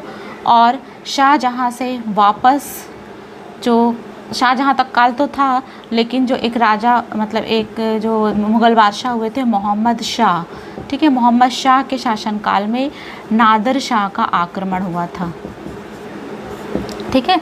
नादिर शाह जो कि ईरान से आया था और उसने कोहिनूर हीरा को लूट कर ले गया था, ठीक है। तो मुग़ल साम्राज्य से कोहिनूर हीरा लूट कर ले गया था इससे, कब? 1739 में, ठीक है, मोहम्मद शाह से लूट कर, क्योंकि ये वीक बादशाह थे, उतने लोग पावरफुल नहीं थे, तो आक्रमण हुआ नादिर शाह का, तो ये 1739 में लेकर चला गया मिस्र, है ना।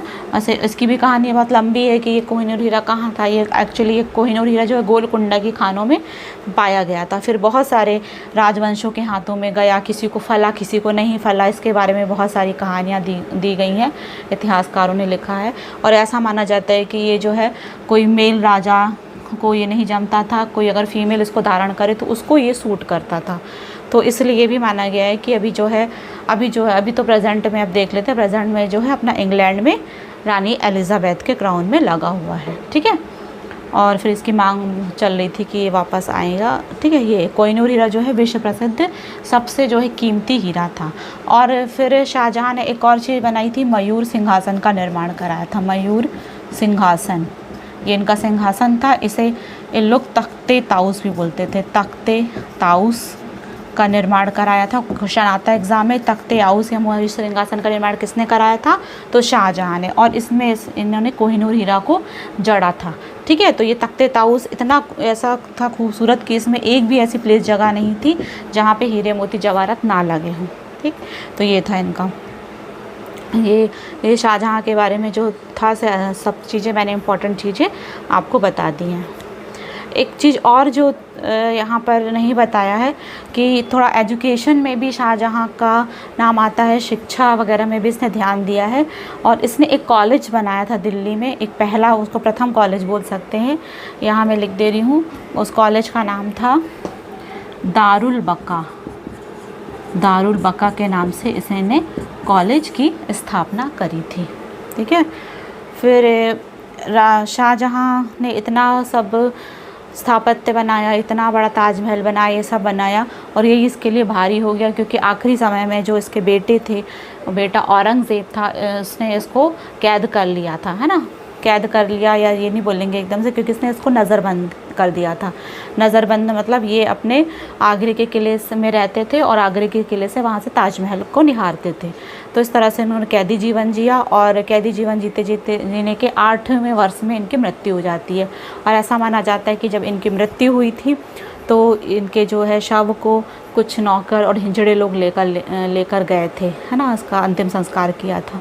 और शाहजहाँ का जो है ग्रेव है या मकबरा कहाँ पर है? तो ये मकबरा इनका शाहजहाँ का आगरा में है, जहाँ पर ताजमहल है वहीं पे इनका मकबरा है।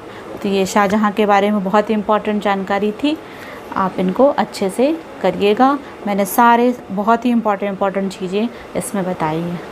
ओके, औरंगज़ेब के बारे में देख लेते हैं।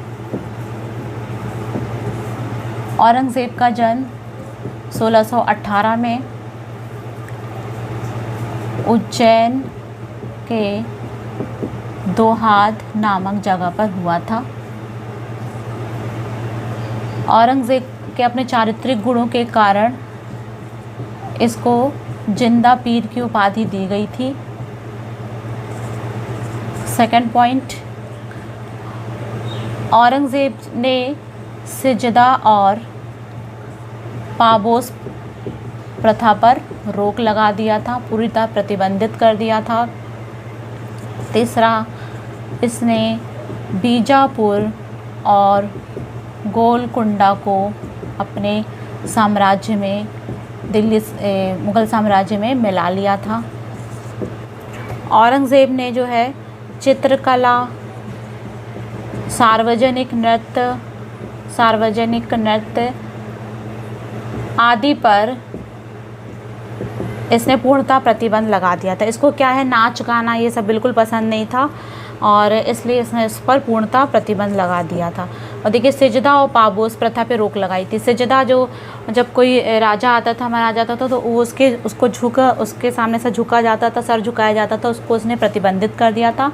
और पाबोस प्रथा जो होती थी कि राजा के पैर को चूमना, उसको भी इसने पूरा तरह प्रतिबंधित कर दिया था। ठीक है, तो ये सब इसको बिल्कुल पसंद नहीं था। ये जो है 1658 में इनका राज्याभिषेक हुआ, और 1659 में दोबारा। तो ऐसा कौन सा मुग़ल राजा है जिसने अपना राज्याभिषेक जो है 2 बार कराया? ये इम्पॉर्टेंट है। तो औरंगज़ेब ने अपना राज्याभिषेक 2 बार कराया है, ये इम्पॉर्टेंट है इनके लिए। ठीक है, 1658 और 1659 में इसने अपना राज्याभिषेक 2 बार करवाया।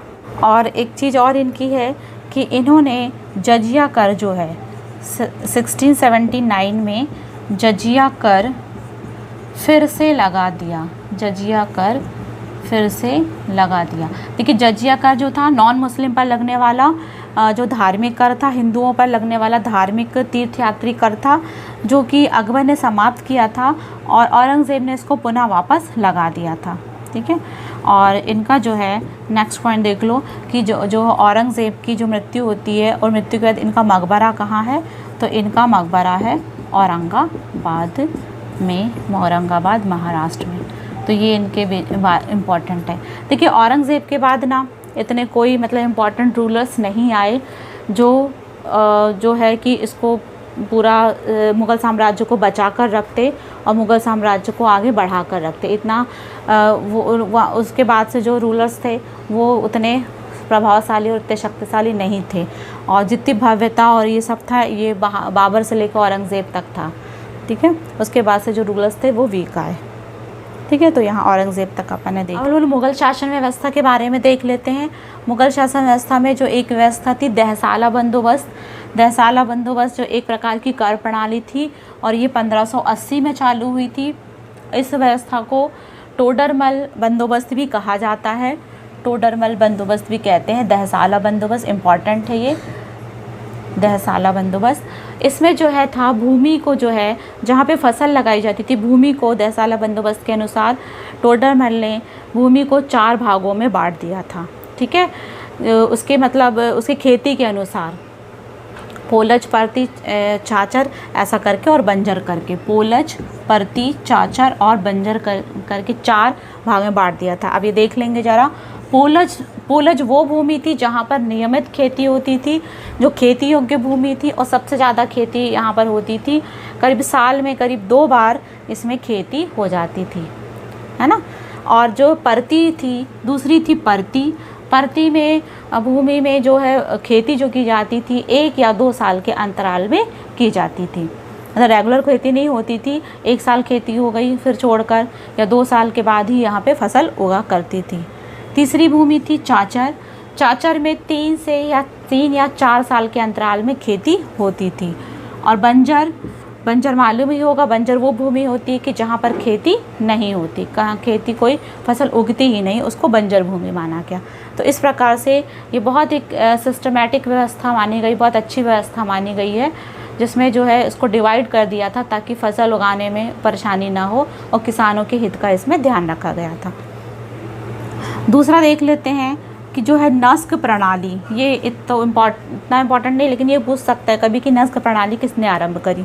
तो ये आरंभ करी थी औरंगज़ेब ने। ये एक प्रकार का कर था जिसमें किसान को अपनी उपज का जो है आधा भाग राजस्व विभाग में जमा करना होता था। नस्क प्रणाली औरंगज़ेब ने चालू की। उसके बाद मुग़ल सेना जो थी, मुग़ल सेना कितने भागों में बटी थी, क्या क्या थे मुग़ल सेना में? 4 भागों में बटी थी। पैदल, घुड़सवार, तोपखाना जो कि बाबर ने चालू किया था सबसे पहले, तोपखाना, और चौथी थी हाथी सेना। पैदल, घुड़सवार, तोपखाना और हाथी की सेना, ये 4 इनके सेना के पार्ट होते थे मुग़ल काल में। देखेंगे मनसबदारी प्रणाली अकबर ने स्टार्ट करी थी। मनसब का अर्थ होता है पद। इसमें जो कुछ भूमि का मनसब जो स्वामित्व प्रदान कर दिया था अकबर ने, उसको बांटा था 3 भागों में। जैसे 10 से 500 मनसब वाले मनसबदार कहलाते थे, 500 से 2500 वाले उमरा और 2500 से ऊपर वाले अमीर आज़म कहलाते थे। इस तरह से भूमि को डिवाइड किया था। और अकबर ने 500 परगना भूमि जो है अमृतसर के गोल्डन टेम्पल बनाने के लिए सिख गुरु को दी थी। जो अमृतसर का गोल्डन टेम्पल बना हुआ है, अमृतसर शहर बसा हुआ है, वो अकबर ने 500 परगना भूमि दान में दी थी, ठीक है। तो ये हमारे जो हो गए मुग़ल शासन व्यवस्था इस प्रकार थी। इनको आप अच्छे से पढ़ लीजिएगा। मुग़ल काल में साहित्य और शिक्षा बहुत उच्च स्थान पर थी। मतलब शिक्षा के दौर पे देखा जाए तो ऐसे जैसे अकबर के काल को हिंदी साहित्य का स्वर्ण काल कहा गया है। इसमें बहुत सारे हिंदू ग्रंथों की रचना हुई है और यहाँ तक कि कुछ जो धार्मिक ग्रंथ थे, हिंदू धार्मिक ग्रंथ, महापुराण, महाकाव्य, उनका अनुवाद भी किया गया है, ठीक है। तो ये इस देखिए जो अनुवाद की वो एक बार बता देती हूँ कि अकबर के काल में इस विषय में शिक्षा और साहित्य के क्षेत्र में अकबर के काल में बहुत ज़्यादा काम किया गया है। इसलिए अकबर के जो काल को हिंदी साहित्य का स्वर्ण काल भी कहा गया है। अकबर ने एक अनुवाद विभाग की स्थापना करी थी और इस अनुवाद विभाग में जो हिंदू के जो प्रमुख धार्मिक ग्रंथ थे महाकाव्य, उनका इन्होंने अनुवाद कराया है। जैसे कि रामायण का जो है, रामायण का अनुवाद कराया है, महाभारत का अनुवाद कराया है। महाभारत का अनुवाद जो है रज़्मनामा करके, महाभारत को ही रज़्मनामा करके फ़ारसी में उसका ट्रांसलेशन कराया है। मतलब काफ़ी बड़ी बात है ये, रामायण का अनुवाद कराना। और महाभारत का अनुवाद कराया है उन्होंने, मुंतखब तवारीख़ नाम से इसको फ़ारसी में ट्रांसलेट करवाया। ठीक है, ऐसे करके बहुत सारे और भी धार्मिक ग्रंथ हैं, रास्तरंगणी है, सब है, इनका जो है अनुवाद भी कराया गया है। ठीक है, और जो है कुछ फ़ारसी और जो कुछ तुर्की जो भाषा में लिखे गए बहुत बड़े बड़े धार्मिक वो हैं, ग्रंथ हैं, या उसको आप बोल सकते हो किताब, उसकी रचना भी यहाँ पर हुई है। ठीक है, तो ये हम लोग ज़रा देख लेंगे, क्योंकि इससे क्वेश्चंस बहुत आते हैं, बहुत ज़्यादा एग्ज़ाम में क्वेश्चंस बनते हैं इससे, कि इसके प्रसिद्ध पुस्तक के रचनाकार कौन है, या अकबरनामा, हुमायूंनामा और बाबरनामा, ये सब की रचयिता कौन है। और ये एक बहुत इम्पॉर्टेंट पॉइंट्स है, इसको हम लोग भी देख लेते हैं। ठीक है, तो चलिए स्टार्ट करते हैं। मुग़ल कालीन साहित्य और शिक्षा, सबसे पहला है हुमायूंनामा। हुमायूंनामा लिखा था गुलबदन बेगम। गुलबदन बेगम जो कि हुमायूं की बहन थी, उसने लिखा था, कि सौतेली बहन थी, उसने लिखा था गुलबदन बेगम ने हुमायूंनामा। ठीक है, वेरी आईएमपी बहुत इंपॉर्टेंट है, सभी इंपॉर्टेंट सारे मैंने इसमें आईएमपी इसमें कराया है। नेक्स्ट है अकबरनामा, बहुत एग्जाम में आता अकबरनामा, इसको लिखा है अबुल फजल ने। कभी अकबरनामा या आईने अकबरी बोला जाता है इसको। ठीक है, तो दोनों एक ही चीज़ है, अकबरनामा या आईने अकबरी, अबुल फजल ने। मुंतखब तवारीख़ ये बदायूनी ने किया है, बदायूनी ने लिखा है। मतलब ये जो है, अभी मैंने बताया था कि ये जो है रामायण का जो फ़ारसी में अनुवाद है। ठीक है, इसको हम यहाँ लिख सकते हैं, फ़ारसी में लिखा है, ये फ़ारसी ग्रंथ है। देखिए, ये जो मुग़लों की भाषा थी ना, राज की भाषा जो थी फ़ारसी। अगर आपसे एग्ज़ाम में ये क्वेश्चन पूछा जाए कि मुग़लों की भाषा क्या थी, फ़ारसी। लेकिन कुछ जो थे तुर्की में भी लिख दिए जाते थे, तो उनका है बाद में फ़ारसी में अनुवाद किया गया है। ठीक है, और वहाँ के लोग जो फ़ारसी भाषा समझते थे, इसलिए जो है अकबर ने, जिसमें हिंदू मुस्लिम एकता बहुत देखने को मिलती है, तो अकबर ने सोचा कि ये फ़ारसी में, ये हिंदी में बड़े अच्छे अच्छे ग्रंथ लिखे गए हैं, तो इनको ये लोग तो समझेंगे नहीं, तो इन्होंने क्या कराया, इसका फ़ारसी में अनुवाद करा दिया। ठीक है, तो मुंतखब तवारीख़ जो थी, ये रामायण का फ़ारसी में अनुवाद किसने किया है, बदायूनी ने। ठीक है, रज़्मनामा जो कि महाभारत है, महाभारत का जो है फ़ारसी में अनुवाद किया गया रज़्मनामा नाम से, और इसको किया है बदायूनी, नकीब खां और अब्दुल कादिर, इन तीनों ने संयुक्त रूप से। ठीक है, नेक्स्ट है बाबरनामा। देखिए, बाबरनामा जो है ना, बाबर जो था ना, बाबर ने उसने तुर्की भाषा में लिखा। ये थोड़ा सा आप ध्यान रखेंगे कि बाबरनामा की रचना करी है बाबर ने, और किस भाषा में, तुर्की भाषा में। ठीक है, और जब इसको तुज़्के बाबरी के नाम से जो आगे ट्रांसलेट किया था अब्दुल रहीम खाना ने ट्रांसलेट किया था, वो किया था फ़ारसी में। तो यहाँ ध्यान रखेंगे, बाबरनामा तुर्की में लिखा गया, किसने लिखा, बाबर ने, और इसका जो है फ़ारसी में अनुवाद किया था अब्दुल रहीम खाना ने तुझके बाबरी के नाम से। ठीक है, तो ये देखेंगे। नेक्स्ट है तुझके जहांगीरी। देखिए, जहाँ भी ना तुझके रहेगा, तो तुझके मतलब ये रहेगा फ़ारसी में, और नामा है बाबरनामा, मतलब ये था बाबरनामा तुर्की में, से कंफ्यूज नहीं होना। फिर है तुझके जहांगीरी, ये जहांगीर ने खुद लिखा था। तो ये आपके इम्पॉर्टेंट्स हुए। अब देख लेंगे थोड़ा सा हिंदी साहित्य के हिसाब से। हिंदी साहित्य में ज़्यादातर हिंदी के जो भी ग्रंथ हैं, इनकी जो ट्रांसलेशन हुआ है वो अकबर के काल में हुआ है। तो यहाँ पे रामचरितमानस, ठीक है, रामचरितमानस ग्रंथ की रचना की है, किसने की है, तुलसीदास ने की रचना हुई। कवितावली, दोहावली, विनय पत्रिका, गीतावली, ये सारे के सारे ग्रंथ लिखे तुलसीदास ने। ठीक है, तो इसमें रचना हुई। सूरदास भी थे इस समय, सूरदास ने क्या क्या लिखा है, सूर सागर, साहित्य लहरी, इसकी रचना करी है।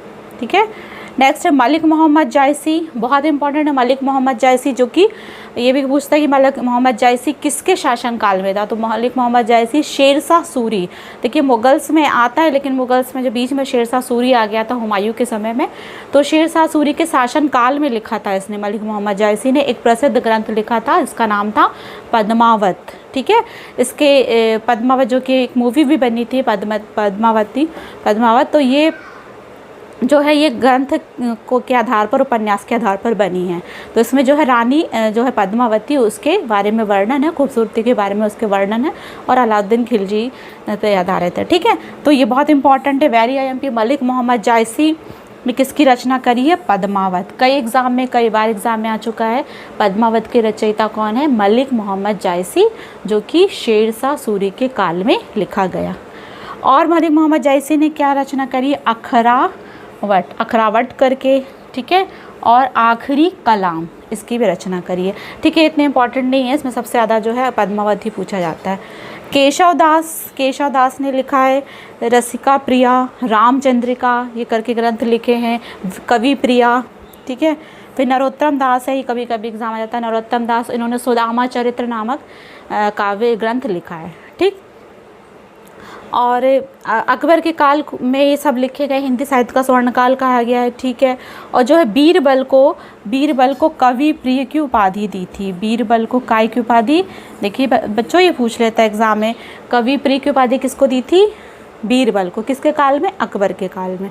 ठीक है, और नरहरि को महापात्र की उपाधि, ये हिंदी साहित्य में के योगदान के वजह से कवि प्रिय और महापात्र की उपाधि दी गई थी। ठीक है, चलिए आगे देखते हैं। अब जो सबसे अच्छी चीज़ बताने जा रही हूँ कि जो है हिंदू के जो ग्रंथ थे उसका जो है कौन कौन से ग्रंथ का फ़ारसी में अनुवाद करवाया है।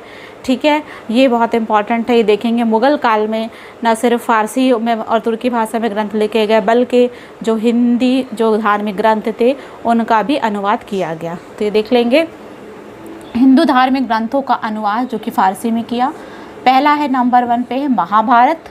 ठीक है, महाभारत रज़्मनामा के नाम से अभी बता दिया मैंने। ठीक है, बदायूनी ने। दूसरा है रामायण का अनुवाद किया गया मुंतखब तवारिक के नाम से। ठीक है, देखिए अथर्ववेद, देखिए जो आप पढ़ते हैं, है ना, 4 जो मुख्य वेद है, जो सबसे आखिरी वेद था अथर्ववेद कभी कई लोगों को नहीं पता होगा। अथर्ववेद का भी फ़ारसी में अनुवाद कराया गया है। इसका अनुवाद किया था हाजी इब्राहिम सरहिंदी ने। नेक्स्ट है पंचतंत्र का भी फ़ारसी में अनुवाद किया है अबुल फजल ने, और जब ये फ़ारसी में लिखा गया तो उसका नाम बदल दिया गया अनवर सुहैल। ठीक है, अनवर सुहैली। नेक्स्ट है राज तरंगड़ी। देखिए कितना इम्पॉर्टेंट है राज तरंगड़ी। पंचतंत्र तो पता है विष्णु शर्मा ने लिखा था। ठीक है, राज तरंगड़ी किसने लिखा था? कल्हड़ ने। ठीक है, कल्हड़ जो कि कनिष्क के काल में लिखा था उसने, बहुत इंपॉर्टेंट है राज तरंगड़ी, जिसमें कि कश्मीर की सुंदरता के बारे में बताया गया है। इसका भी फ़ारसी में अनुवाद किया किसने किया? मौलाना शेरी ने। इम्पॉर्टेंट है। नेक्स्ट है लीलावती, ये जो कि मैथ्स पे आधारित ग्रंथ था, इसका अनुवाद किया था फैज़ी ने। नेक्स्ट भागवत पुराण का भी अनुवाद किया है। इम्पॉर्टेंट है ये भागवत पुराण, टोडरमल ने। ठीक है, टोडरमल जो स्थायी बंदोबस्त के लिए जाने जाते हैं, अकबर के 9 रत्न में से एक थे टोडरमल, उन्होंने किया है। फिर नल दमयंती का अनुवाद किया फैज़ी ने। सिंहासन बत्तीसी बहुत फेमस ग्रंथ था, इसकी कहानियाँ भी और बहुत सारे ऐसे सीरियल्स भी बने हैं पहले इसके। सिंहासन बत्तीसी, इसका भी जो है बदायूनी ने, उनका पूरा नाम था अब्दुल कादिर बदायूनी, इसका ट्रांसलेशन किया है। नेक्स्ट है फ़ारसी संस्कृत कोश कृष्णदास। देखिए डिक्शनरी भी इन्होंने बनाई थी। ठीक है, फ़ारसी तो संस्कृत, फ़ारसी और संस्कृत जैसे हमें कुछ हिंदी और इंग्लिश की डिक्शनरी होती है, ऐसे फ़ारसी और संस्कृत की जो डिक्शनरी बनाई थी वो बनाई थी कृष्णदास ने। ठीक है, नेक्स्ट है बहुत इंपॉर्टेंट, देखेंगे अल्लो उपनिषद ग्रंथ। ये बहुत कम जगह ये दिया है, आपको कम मालूम होगा, ये ध्यान रखेंगे। अल्लो उपनिषद जो था इस्लाम और हिंदू के भाईचारे को दर्शाता था अकबर के काल में, कि अकबर ने इसको ग्रंथ को रचवाया कि अल्लो उपनिषद, जिसमें कि इस्लाम धर्म और हिंदू धर्म के भाईचारे के लिए ये ग्रंथ की रचना की गई थी। ठीक है, ताकि ये दो जो हैं वो मिलजुल कर रहे। ठीक, नेक्स्ट है भागवत गीता। देखिए भागवत गीता का भी जो है ट्रांसलेशन किया किसने किया? दारा शिको ने। भागवत गीता। नेक्स्ट है योग वशिष्ठ, ये एक उपनिषद था और इसको भी जो है दारा शिको ने ही ट्रांसलेशन किया। दारा शिको का माना जाता है कि करीब 50 ऐसे उपनिषद थे जिसको दारा शिको ने उसको फ़ारसी में अनुवाद किया। ठीक है, फिर है हरिवंश हरिवंश पुराण का अनुवाद किया था मौलाना शेरी ने। नेक्स्ट है कलियाँ दमन, इसको ट्रांसलेट किया था अबुल फ़ज़ल ने, अबुल फ़ज़ल, ठीक है। और एक चीज़ और इम्पॉर्टेंट चीज़ बता दें कि जो है इसमें जो पहला फ़ारसी संस्कृत डिक्शनरी, पहली जो फ़ारसी संस्कृत डिक्शनरी थी वो भी जो है मुग़ल काल में, अकबर के काल में लिखी गई। उसका नाम था पारसी प्रकाश, पारसी प्रकाश, ठीक है। तो ये हमने देखा कि साहित्य और शिक्षा की दृष्टि से भी मुग़ल काल में बहुत सारे काम हुए हैं और इसमें हिंदू मुस्लिम एकता भी बहुत अच्छी देखने को मिलती है, ठीक है। इनको आप 2-3 बार रिवाइज़ करिए, सुनिए।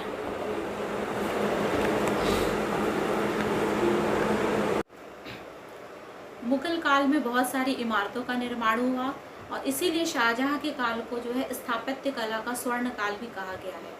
तो देखिए बच्चों, एग्ज़ाम में अक्सर आ जाता है कि जैसे कि ताजमहल किसने बनाया, या हुमायूं का मकबरा किसने बनवाया, या शेर शाह सूरी का मकबरा किसने बनवाया।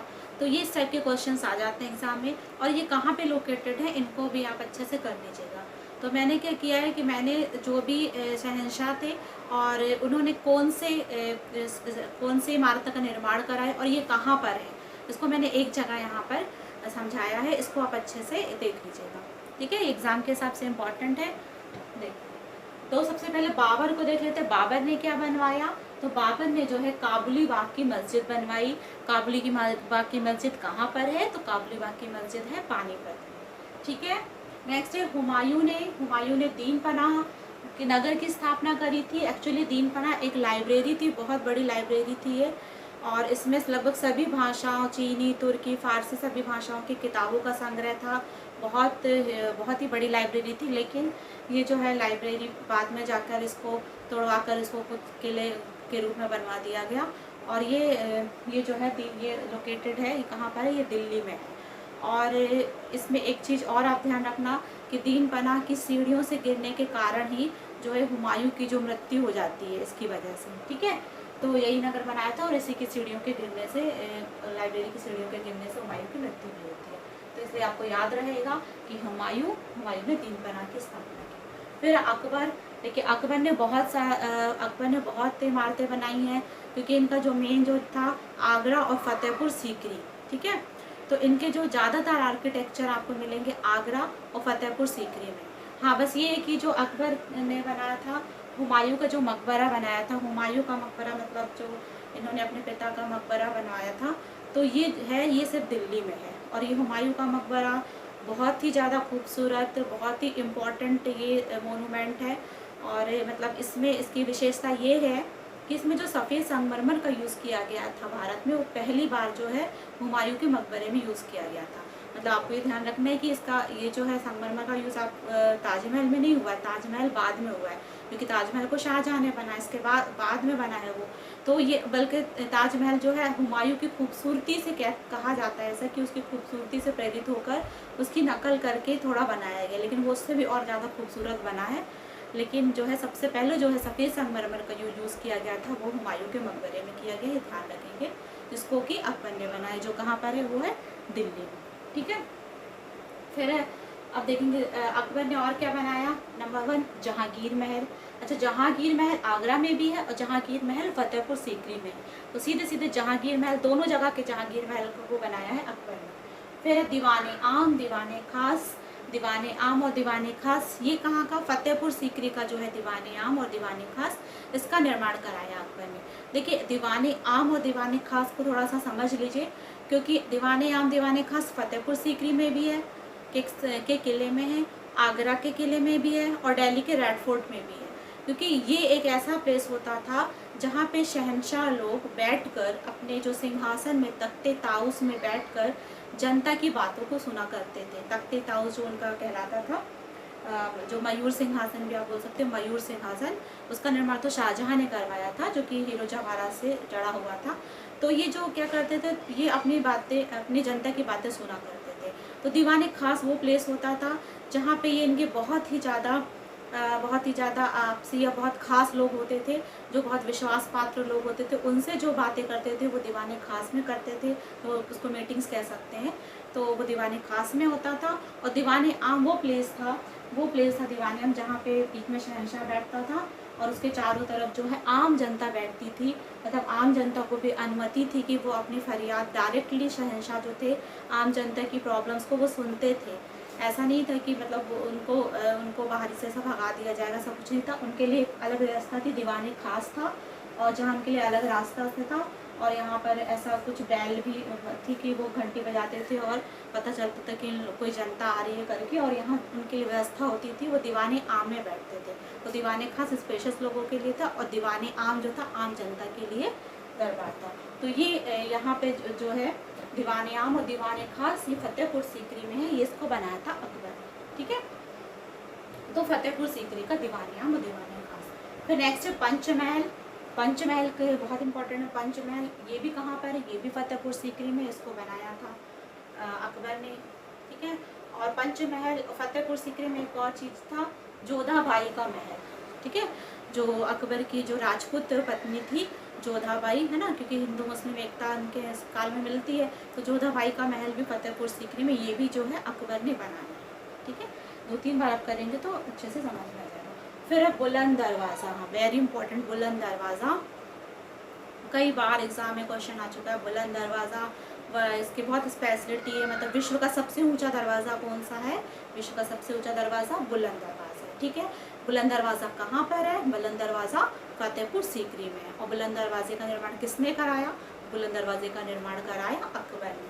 ठीक है, तो ये आप अच्छे से कर लीजिएगा। बुलंद दरवाज़ा ये जो है फतेहपुर सीकरी में है, अकबर ने बनाया बुलंद दरवाज़ा। हाँ, और ये भी क्वेश्चन कभी कभी आ जाता है कि गुजरात विजय अभियान की याद में उसने किसका निर्माण कराया था अकबर ने? तो वो इसी का निर्माण कराया था। गुजरात विजय की याद में किसका निर्माण कराया था? बुलंद दरवाज़ा। ठीक है, फिर है नेक्स्ट है शेख सलीम चिश्ती। शेख सलीम चिश्ती का मकबरा बहुत इंपॉर्टेंट है। शेख सलीम चिश्ती का मकबरा ये भी फतेहपुर सीकरी में स्थित है। शेख सलीम चिश्ती जो कि बहुत बड़े संत थे, और इनको अकबर इनसे बहुत ज़्यादा प्रभावित थे। और ये माना जाता है कि जब अकबर को संतान नहीं हो रही थी तो इनकी इन्होंने वो करी, मतलब इनसे बहुत दुआ करी, तो इसलिए उनको पुत्र की प्राप्ति हुई जो जहांगीर हुए। तो जहांगीर के जो बचपन का नाम था सलीम था, तो इनके शेख सलीम चिश्ती इनके नाम पर ही उन्होंने अपने बेटे का नाम सलीम रखा था। ठीक है, तो इसकी मकबरा भी इन्होंने बनाया। फिर देख लेंगे जहांगीर ने क्या बनाया। तो जहांगीर ने बहुत ज़्यादा कुछ आर्किटेक्चर नहीं बनाया है। जहांगीर ने अपने जो पिता थे अकबर का मकबरा बनाया है। ये बहुत इंपॉर्टेंट है कि अकबर का मकबरा पूछा जाता कहाँ पर है, तो अकबर का मकबरा जो है सिकंदरा में है। ठीक है, सिकंदरा जो कि आगरा से कुछ किलोमीटर दूर पर है, सिकंदरा वहाँ पर है। ये हैदराबाद और सिकंदराबाद वाला सिकंदरा नहीं है ये। ठीक है, ये सिकंदरा में, तो आगरा के निकट सिकंदरा में। ठीक, फिर शाहजहाँ। हाँ, अब देखिए शाहजहाँ आ गए। शाहजहाँ इसलिए इम्पॉर्टेंट है क्योंकि शाहजहाँ के काल को स्थापत्य कला का, आर्किटेक्चर का जो है स्वर्ण काल बोला गया है, क्योंकि बहुत बड़ी बड़ी इमारतें और मोस्ट जो आईएमपी मोनूमेंट्स हैं वो शाहजहाँ ने बनवाए, शाहजहाँ के काल में। ठीक है, तो इसमें जो सबसे फेमस है, सबसे पहले मैं आपको बता देती हूँ कि शाहजहाँ ने सबसे पहले बनाया वो क्या बनाया था? ताजमहल। ठीक है, सबको पता है ताजमहल, जो कि विश्व के 7th वंडर्स में से एक है हमारा ताजमहल। और ये जो है ताजमहल का जो निर्माण कराया था, ताजमहल कहाँ पर है? दिल्ली, आगरा। ठीक है, ताजमहल है आगरा में, आगे फेमस ही इसके लिए। तो अब किसकी याद में बनाया था? तो इसने जो है ताजमहल जो बनाया था बेगम मुमताज़ महल की याद में। ठीक है, लेकिन जब मुमताज़ महल को इन्होंने शादी के बाद नाम दिया था, उनका रियल जो नेम था वो था अर्जुमंद बानो बेगम। ये याद रखेंगे क्योंकि पूछ लिया जाता है कि जो मुमताज़ का रियल नेम क्या था? अर्जुमंद बानो बेगम। कई बार एग्जाम में आया है, कई बार आया है। ठीक है, और जो है नूरजहाँ जो थी, नूरजहाँ जो जहांगीर की वाइफ थी, उसका जो रियल नेम था वो था मेहरुन्निसा। ठीक है, तो मेहरुन्निसा नूरजहाँ। ठीक, और मुमताज़ महल उनका जो रियल नाम क्या था? अर्जुमंद बानो बेगम। तो ये याद रखेंगे, आप इसमें कंफ्यूज नहीं होना। तो इसकी मेमोरी में ताजमहल बनाया था इनकी कब्र के ऊपर। अब देखिए इसकी 2 चीज़ें आती हैं, ध्यान दीजिएगा। ताजमहल का ये पूछा जाता है कि आर्किटेक्चर कौन था, वास्तुकार कौन था। ठीक है, और उसका जो है इसकी रूपरेखा किसने तैयार करी थी? तो ताजमहल की जो रूपरेखा तैयार करी थी वो करी थी उस्ताद ईशा ने, उस्ताद ईशा ने, ठीक है। और जो है ताजमहल का जो है वो करवाया था, कहते हैं ताजमहल का जो है आर्किटेक्चर जो था ताजमहल का आर्किटेक्चर था वो था उस्ताद अहमद लाहौरी। तो स्थापत्यकार कौन था? उस्ताद अहमद लाहौरी। और रूपरेखा किसने तैयार करी थी? उस्ताद ईशा खान, ठीक है। तो ये इम्पोर्टेंट चीज़ें आप उनको ध्यान रखेंगे। नेक्स्ट देख लेते हैं। हाँ, आप देखेंगे जहाँ ने और क्या बनाया, शीश महल जो कि पूरे में शीशे और जो थे कांच का यूज़ किया था, शीश महल और मोतियों का भी यूज़ किया था इस महल में। बहुत ही खूबसूरत महल था जिसमें कि कई चेहरा देखा जाता था। मुग़ल आज़म फिल्म दिखाई थी, उसमें भी जो दिखाया था, जो डांस करती हुई नर्तकी दिखती है वो उसको पूरे वो कांच में दिखाई देती है, ठीक है। तो शीश महल शाहजहाँ ने बनवाया। मोती मस्जिद ये भी शाहजहाँ ने, ये सब कहाँ, ये आगरा में, ठीक है। शीश महल आगरा में, मोती मस्जिद आगरा की मोती मस्जिद और जामा मस्जिद, ठीक है। तो दिल्ली की जामा मस्जिद और आगरा की जामा मस्जिद शाहजहाँ ने बनाई। शाहजहानाबाद नगर की स्थापना करी दिल्ली में शाहजहाँ ने। मोती महल का निर्माण किया जो कि दिल्ली में है। शाह बुर्ज जो कि दिल्ली में है। नौलखा महल जो कि लाहौर में है, ये सब शाहजहाँ ने बनवाया। और दिल्ली में जो लाल किला में जो दीवाने आम है, दीवाने खास है, वो शाहजहाँ ने बनाया। नेक्स्ट देख लेते हैं औरंगजेब ने लाहौर में रबियुद दौरानी का मकबरा का निर्माण कराया। बादशाही मस्जिद जो कि औरंगाबाद में है वो औरंगजेब ने बनाया। और लाहौर की मोती मस्जिद जो कि अब लाहौर में, लाहौर की मोती मस्जिद का निर्माण भी औरंगजेब ने कराया था। तो देख लेते हैं नूरजहाँ जो कि जहांगीर की वाइफ थी, काफ़ी पावरफुल वुमेन थी। उन्होंने अपने पिता, इनके पिता थे अतमाउद्दौला, उनकी मेमोरी में अतमाउद्दौला का मकबरा बनाया। और जो है इनके पिता भी बहुत फेमस थे, उनकी माता भी बहुत फेमस थी। वो इसलिए कई बार एग्जाम में पूछा गया है। जो इत्र से जो है इत्र को निकालने की, फूलों से इत्र निकालने की विधि किसने खोजी थी? तो वो इनकी माँ ने खोजी थी, असमत बेगम ने, ठीक है। तो ये ध्यान रखेंगे। तो अतमाउद्दौला का मकबरा जो कि आगरा में है, ये बनाया था। और जहांगीर का मकबरा जो कि लाहौर शाहदरा में है, जहांगीर का मकबरा वो भी जो है नूरजहाँ ने बनाया था। एक और थी हाजी बेगम ने आगरा में जो है आगरे के किले का निर्माण कराया, ठीक है। और बीच में शेरशाह सूरी आए थे तो उन्होंने भी कुछ आर्किटेक्चर किए, वो देख लेते हैं। शेरशाह सूरी ने जो है सासाराम का मकबरा जो कि बहुत इम्पोर्टेंट है, सासाराम जो है शेरशाह सूरी का मकबरा है, ये बिहार में है, जो झीलों के बीचों बीच में, बहुत इंपॉर्टेंट है। इसका निर्माण उन्होंने कराया था, सासाराम का मकबरा। रोहतासगढ़ का किला ये भी बनवाया था शेरशाह सूरी ने। और दिल्ली के पुराने किले का निर्माण या किला कुन्हा का निर्माण भी शेरशाह सूरी ने कराया। अच्छा, ये पुराना किला वही है, शेरशाह सूरी जब बीच में आया ना तो ये जो हुमायूं ने बनाया था ना दीनपरा लाइब्रेरी, उसको तोड़वा कर इसने पुराना किला वहाँ पर बनाया था, ठीक है, शेरशाह सूरी ने, ठीक। और वो एक चीज़ और देख लेंगे, जो हुमायूं का मकबरा है, जो मैंने बताया था हुमायूं का मकबरा जो कि दिल्ली में है, उसको स्टार्ट करवाया था उसकी बीवी बेगा बेगम ने। बीवी जो थी हुमायूं की बीवी बेगा बेगम ने शुरू कराया था और कंप्लीट कराया था अकबर ने। तो ये ध्यान रखेंगे, ठीक है। तो मैंने यहाँ मेन आर्किटेक्चर आप लोगों को बता दिए हैं, इनको आप कर लिएगा और इसको बहुत अच्छे से करिएगा। देखिए स्टूडेंट्स, ये लॉकडाउन चल रहा है और आप लोग क्लास नहीं आ सकते हैं, तो हमारी भी ये वीडियो बनाया, काफ़ी मेहनत करके बनाया है आप लोगों के लिए, ताकि इसको आप लोग पढ़ें और समझें और आपके एग्ज़ाम में हेल्पफुल होगा तो हमें बहुत खुशी होगी। मतलब ये जो आपको टाइम मिला है, प्लीज़ ये टाइम को आप लोग बिल्कुल भी वेस्ट ना करें। ये लॉकडाउन ड्यूरेशन में आप अच्छे से पढ़ाई करें, अच्छे से तैयारी करें।